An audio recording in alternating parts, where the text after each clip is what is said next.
देखिए तो वेक्टर में हेड और टेल क्या होता है। देखिए तो हम किसी सदिश को ऐसे लिख सकते हैं, ऐसे डिनोट करते हैं या प्रदर्शित करते हैं। ये मान लीजिए एक वेक्टर, एक सदिश ए है, तो इसका जो ये पीछे वाला भाग है इसे हम टेल बोलेंगे और ये जो फ्रंट का भाग है इसे हम हेड बोलेंगे। तो आपको पता चल गया कि सदिश में हेड और टेल क्या होता है। अब देखिए आगे चलते हैं। देखिए जो हेड और टेल जो मेथड है इससे आप सदिश का योग कैसे कर सकते हैं। तो देखिए आपको सबसे पहले जो बिंदु है, सबसे पहला पॉइंट आपको लिखना है कि जब आपको दो वेक्टर को ऐड करना है, सिर्फ दो वेक्टर को जोड़ना है, तो आपको उस वेक्टर्स का जो देखिए हेड से आपको टेल जोड़ देना है सीधे, तो आपका वेक्टर ऐड हो जाएगा। लेकिन जो दूसरा बात है, जब आपको टोटल या विस्थापन टोटल निकालना है तो आपको जो प्रारंभिक बिंदु है, प्रारंभिक बिंदु से वेक्टर का, देखिए प्रारंभिक बिंदु से जो वेक्टर का है वो टेल जोड़ेंगे और जो अंतिम बिंदु से आपको वेक्टर का हेड जोड़ना है। देखिए मान लीजिए एक वेक्टर ए है और एक वेक्टर बी है, तो आप इसे कैसे जोड़ सकते हैं। तो इसे यहाँ पर करने के लिए आपको सीधे हेड से, देखिए हेड से, तो हेड से टेल जोड़ना है। तो सबसे पहले हम देखिए ये जो बी इमेज है, यहाँ पर देखिए एक वेक्टर ए है और ये जो ये इमेज है उस देखिए इसके हेड से टेल को जोड़े और यहाँ पर आ गया। लेकिन जब आपको टोटल परिमाण निकालना है इसका, तो देखिए तो टेल से, ये जो टेल है आपको पहला पॉइंट प्रारंभिक बिंदु से इस वेक्टर का टेल और जो अंतिम बिंदु उससे हेड जोड़ देंगे, तो आपका जो टोटल विस्थापन हो गया vector A plus vector B, ये आ गया है। तो ऐसे सदिश, इसे त्रिभुज का नियम कहते हैं सदिश का। तो देखिए आपको जो हेड टेल मेथड है इससे आपको जोड़ना आ गया होगा। अब देखिए जो समांतर विस्थापन, देखिए जो ये मान लीजिए एक वेक्टर ए है और सभी वेक्टर ऐसे ऐसे दिया है, तो ये जो सदिश इस वेक्टर को, जो ये मान लीजिए ये बी वेक्टर है और ये सी वेक्टर है, तो आप इस वेक्टर को यहाँ पर पैरेलल शिफ्ट कर सकते हैं बी वेक्टर, और ये सी वेक्टर है इससे आप यहाँ पर पैरेलल शिफ्ट कर सकते हैं। पैरेलल शिफ्टिंग यही होता है कि आपको जो समांतर विस्थापन है यही होता है कि आप जो इसे है इसका दिशा बिना चेंज किए हुए किसी बिंदु से दूसरे बिंदु पर विस्थापित कर सकते हैं। तो चलिए आगे चलते हैं। समांतर चतुर्भुज नियम द्वारा आपको देखिए तो समांतर चतुर्भुज का नियम क्या है। सबसे पहले एक वेक्टर ए लेते हैं बड़ा सा, देखिए ये वेक्टर ए है और यहाँ पर ये वेक्टर बी है। अब आपको इन दोनों का जो विस्थापन निकालना है उसे आप डायरेक्ट ऐसे प्रारंभिक बिंदु से तो जोड़ेंगे तो फिर सिर्फ आपको वेक्टर बी आएगा। तो यहाँ पर ये जो पैरेलल शिफ्टिंग है इससे यहाँ पर इमेज बनाते हैं इस तरह। तो देखिए यहाँ पर इमेज बना देते हैं, तो यहाँ पर ऐसे शिफ्ट किए और ये जो बी वेक्टर है इसे यहाँ पर भी बनाते हैं। तो देखिए यहाँ पर हेड से टेल जोड़ेंगे, देखिए तो ये जो वेक्टर ए का जो काल्पनिक है ये भी, तो यहाँ पर इसे इस प्रकार विस्थापित कर सकते हैं। तो जो आपका टोटल विस्थापन होगा वो इसके बराबर हो जाएगा। तो देखिए जो प्रारंभिक बिंदु से आपको टेल जोड़ना है और अंतिम बिंदु से हेड, तो यहाँ पर जो ए प्लस बी, आपका ए प्लस बी जो मान है ये इसके बराबर होगा। तो देखिए इसे समांतर चतुर्भुज का नियम भी कहते हैं और इस तरह आप बढ़ाकर या काल्पनिक जो फिगर है उसे बनाकर ऐड कर सकते हैं। सदिशों के योगफल के जो गुणधर्म होते हैं उसे क्या कहते हैं। देखिए पहले जो क्रम विनिमयता का जो क्रम है उसमें देखिए दो सदिश है ए और बी, और देखिए तो पहले सदिश को आप दूसरे सदिश से जोड़ेंगे और जो दूसरे सदिश को पहले सदिश से जोड़ें, दोनों का जो मान है वो बराबर आएगा। अब देखिए जो सहचर सदिश है उसमें वेक्टर ए और बी दोनों को जोड़ने पर और बाहर जो तीसरा सी है उसे अब ब्रैकेट में इन दोनों को जोड़ने के बाद अगर सी को ऐड करेंगे तो वो बराबर होगा बी और सी जो वेक्टर है उसे जोड़ने के बाद ए को ऐड करेंगे, दोनों का जो मान होगा वो हमेशा इक्वल होगा। चलिए तो आगे चलते हैं। एक अदिश सदिश का गुणन, तो मान लीजिए एक अदिश, देखिए एक सदिश लेते हैं वेक्टर ए मान लेते हैं और जो अदिश पॉइंट है उसे हम के मानते हैं। देखिए जो अदिश है उसे हम के मानते हैं, तो के अपॉन ऑफ ए। ये देखिए, तो इससे आपको क्या पता चल रहा है कि आपका जो अदिश गुणन है अगर वो नेगेटिव हुआ तो आपका ए का मान नेगेटिव हो जाएगा, और अगर ये पॉजिटिव हुआ तो आपका ए का मान पॉजिटिव हो जाएगा। इस और जो अदिश गुणन है इससे आपका जो मैग्नीट्यूड है, जो वेक्टर का मैग्नीट्यूड है वो भी प्रदर्शित होता है। मान लीजिए k इक्वल टू 1 मानते हैं, तब तो देखिए आपका वेक्टर ए हो गया।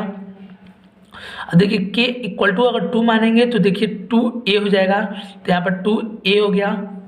अब k इक्वल टू आप यहाँ पर माइनस ए मानते हैं, तो इस पॉइंट से आपको नीचे की तरफ यहाँ पर माइनस ए आया।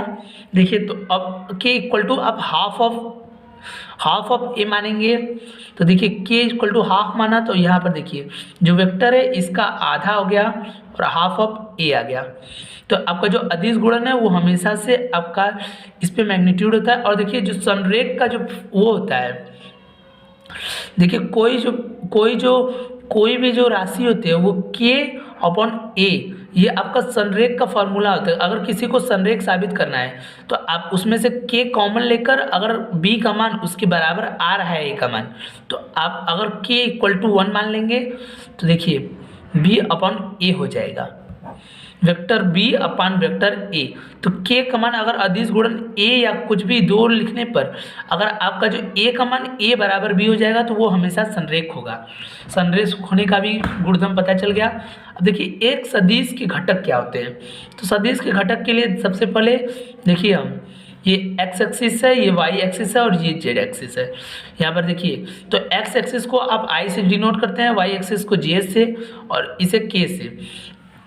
तो देखिए मान लीजिए कोई जो घटक है वो होते हैं, देखिए x i plus y j और देखिए z k।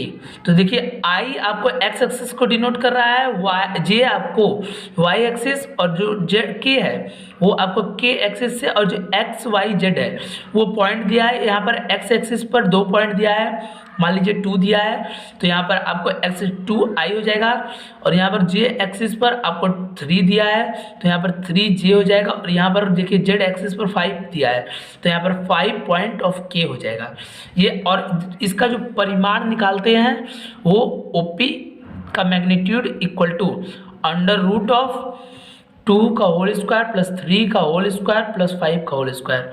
इस तरह आप इसका मैग्नीट्यूड निकाल सकते हैं। तो चलिए आगे चलते हैं। ये जो पॉइंट है ये आपको सबसे इम्पोर्टेंट पॉइंट है, इससे आपको इस चैप्टर में सवालें मिलेंगी। देखिए तो माना 2 सदिश हैं a और b, 2 सदिश हैं। देखिए वेक्टर a में देखिए जो इसका जो पॉइंट दिया है वो दिया है a1 a2 a3 और b1 b2 b3 आपका दूसरा सदिश है b। तो देखिए यहाँ पर सदिशों के जो योग होंगे a प्लस और b ये इक्वल होगा। देखिए तो यहाँ पर i को i के साथ ऐड करेंगे और j को j के साथ। तो देखिए तो a1 plus b1 equal two of i हो जाएगा, और देखिए j को j के साथ तो a2 upon of b2 upon of j, और यहाँ पर ये देखिए अब a3 k को k के साथ तो b3 अपॉन k। देखिए सदिश a और b का जो अंतर होता है वो हो जाएगा a माइनस ऑफ b। तो a1 देखिए तो i को i के साथ ही आप घटा सकते हैं, तो यहाँ पर negative of b1 i plus a2 negative of b2 j plus a3 negative of b3 k। ऐसे आप घटाएंगे। अब देखिए जो अगर a और b समान है तो यहाँ पर a1 इक्वल टू हो जाएगा b, और देखिए जो b2 हो जाएगा वो a2 के बराबर, और जो a3 है वो b3 के बराबर हो जाएगा अगर वेक्टर a और b समान है। तो किसी अदिश से अगर आपको गुणा करना है वेक्टर में, मान लीजिए वेक्टर ऑफ a ये गुणा किया आप, तो जो a का मान है उसमें सभी में आपको वेक्टर a i हो जाएगा, लैम्डा ऑफ 2 j हो जाएगा, और a3 ऑफ k यहाँ पर लैम्डा, ये आपका इसी तरह गुणा होता है, तीनों में चला जाएगा। अब देखिए जो अदिश से जो सदिश का गुणन वितरण है वो कैसे होता है। ठीक है, तो k एक वेक्टर a है और plus m vector of a है, तो दोनों में से ए वेक्टर को कॉमन ले लेते हैं और के प्लस एम दोनों को जोड़कर आप गुणा करेंगे तो उसके मान के बराबर होगा। मान लीजिए एक अदिश गुणन ये है के और एक अदिश पॉइंट है बी, तो आपको वेक्टर ए में गुणा करने के लिए इन दोनों का गुणा कर आप सदिश में गुणा करेंगे तो वो भी बराबर हो जाएगा। और देखिए आखिरी जो है वो ए वेक्टर और बी वेक्टर दोनों दिया है, उसमें के से गुणा करना है, तो पहले सबसे पहले जो के जो अदिश गुणन है वो पहले ए से गुणा हो जाएगा फिर बी से। तो चलिए आगे चलते हैं। देखिए जो संरेख का समीकरण है वो आपको ऐसे बता दिया है, और मान लीजिए जो इसका हम इसे कार्तीय रूप में लिखते हैं, जो कार्तीय रूप है तो इसका जो आया था देखिए A2/I, देखिए तो यहाँ पर B2/J, यहाँ पर नहीं, देखिए A जो बिंदु है हाँ B1/B2 ये है, B = हमने दिया है B1 B2/J और यहाँ पर B3/K। अब देखिए जो लैम्डा का मान है वो ऐसे, और जो A का मान है वो हमने ये मान लेते हैं A3/K। तो देखिए I J और J ये सब बराबर हैं, और लैम्डा यहाँ पर इसे नीचे ले जाएंगे तो I से कैंसिल हो जाएगा, तो B1/A1 = B2/A2/B3/A3 = लैम्डा। ये देखिए ये समीकरण हो गया। और जो इस जो मान लीजिए A = A1/I B1/J A2/J और A3/K है, इसमें जो आपका द्विक अनुपात होगा वो A1 A2 A3 आपका द्विक अनुपात हो जाएगा, और इसका जो द्विक कोसाइन हो जाएगा वो कॉस। देखिए तो कोसाइन के लिए आपको यहाँ पर आई कैप के लिए ये हो जाएगा और जे कैप के लिए ये हो जाएगा, और देखिए कॉस गामा जो इसे हम ऐसे डिनोट करते हैं इसके लिए के कैप हो जाएगा। तो देखिए जो एल आई, देखिए द्विक कोसाइंस ऐसे होते हैं LI MJ plus of NK, ये इक्वल हो जाएंगे cos alpha of IK plus of cos beta of JK, और जो कॉस गामा है वो हो जाएगा के कैप के बराबर। तो यहाँ पर अब कॉस अल्फा अगर दोनों बराबर हैं तो कॉस अल्फा = L हो जाएगा, कॉस बीटा = M और कॉस गामा = N। देखिए तो ये बिंदु हैं जो आपको द्विक कोसाइन में आएंगे। चलिए आगे चलते हैं। देखिए तो दो बिंदुओं के बीच की दूरी आप कैसे ज्ञात करें। XY प्लेन लेते हैं, एक XY प्लेन है, यहाँ पर पॉइंट P है, P1 मान लीजिए एक बिंदु है जहाँ पर X1 Y1 और Z1 यहाँ पर इनके कार्तीय पॉइंट हैं, यहाँ पर पॉइंट P2 लिखते हैं, X2 Y2 और Z2। तो यहाँ पर ये पॉइंट O है, तो यहाँ पर OP से ये देखिए ये R वेक्टर है, ये R, तो इन दोनों के बीच की जो दूरी है उसका जो दूरी आपको ये हो जाएगा P1/P2। देखिए तो P1/P2 के लिए आपको क्या लिखना है, OP1/OP2, तो OP2 नेगेटिव ऑफ OP1। तो यहाँ पर देखिए इसके लिए आपको इसका जो ये पॉइंट हो जाएगा वो हो जाएगा X1I/Y1 J/Z1 K, और यहाँ पर ये जो X2I/Y2, देखिए तो ये Y2J और Z2K हो जाएगा। तो इसी तरह इसे सॉल्व करने पर तो देखिए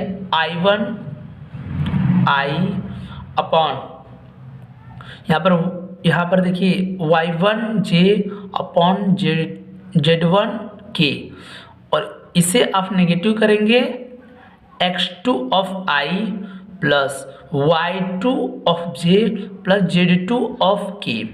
देखिए यहाँ पर अलग अलग सिर्फ लेना है, आपको कुछ और नहीं करना है। देखिए यहाँ पर जो OP2 है उसका मान ये है और इसका मान ये है, देखिए तो P1 का मान ये है, तो इसे नेगेटिव कर देते हैं, इन दोनों में से इन दोनों घटाना है, तो X2 - X1 I हो जाएगा और प्लस Y2 - Y1 और J हो जाएगा, और यहाँ पर देखिए Z2 - Z1 K हो जाएगा।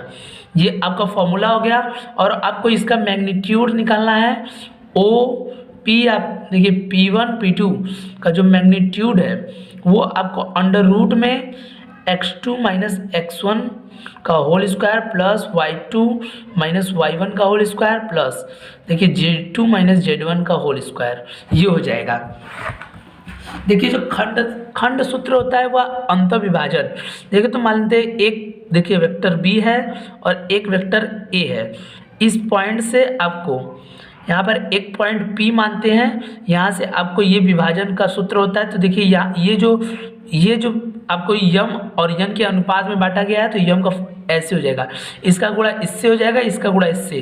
देखिए तो M B plus of N A और पॉजिटिव एन प्लस एन, जो अंतः विभाजन का जो सूत्र होता है वो ये हो जाता है।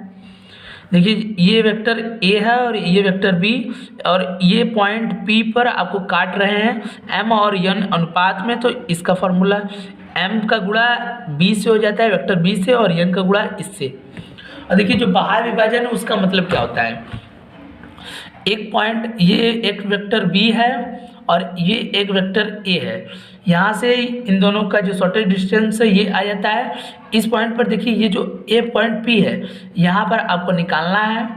तो देखिए इसे आप यन अनुपात मानेंगे, यम अनुपात पर ये, तो जो देखिए एम का गुणा एम में हो जाता है। देखिए तो बाह्य विभाजन का जो सूत्र होता है, बाह्य विभाजन का जो सूत्र होता है M B negative of N A और अपॉन एम माइनस ए।